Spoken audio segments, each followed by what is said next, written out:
பெங்களூருவில் தனியார் நகைக்கடையில் நகை வாங்குவது போல் நடித்து 75 லட்சம் ரூபாய் மதிப்புள்ள வைர மோதிரத்தை வாடிக்கையாளர் திருடிச் சென்ற சம்பவத்தின் சிசிடிவி காட்சி வெளியாகியுள்ளது.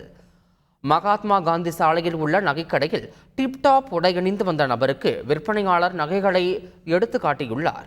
அப்போது அந்த நபர் விற்பனையாளரை திசை திருப்பி 75 லட்சம் ரூபாய் மதிப்புள்ள மோதிரத்தை எடுத்துக்கொண்டு நைஸாக அங்கிருந்து தப்பிச்சு சென்றார். அதன் பின்னர் ஊழியர்கள் நகைகளின் அன்றாட கையிருப்பை சரிபார்த்த போது இந்த சம்பவம் வெளிச்சத்திற்கு வந்தது. இது தொடர்பான புகாரின் பேரில் போலீசார் விசாரணை மேற்கொண்டு வருகின்றனர்.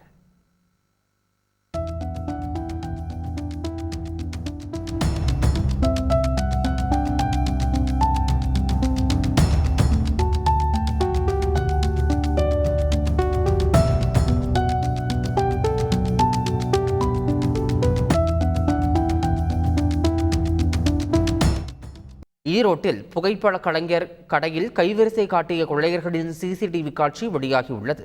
ஈரோடு மூலப்பாளையம் பகுதியைச் சேர்ந்த புகைப்பட கலைஞர் தமிழ்ச்செல்வன் என்பவரது கடையில் புகுந்த மர்ம நபர்கள் கேமரா மற்றும் தொழில்நுட்ப கருவிகள் என 2 லட்சம் ரூபாய் மதிப்பிலான பொருட்களை திருடிச் சென்றனர்.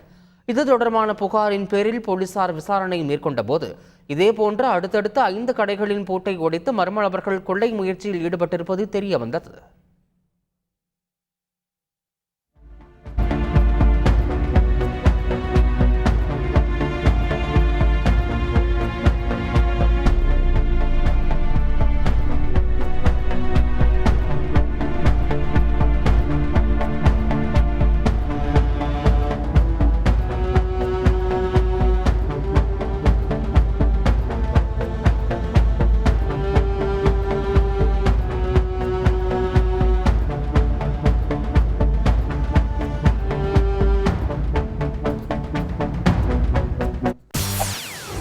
செய்திகளை உடனுக்குடன் தெரிந்து கொள்ள உடனே சப்ஸ்கிரைப் பண்ணுங்க.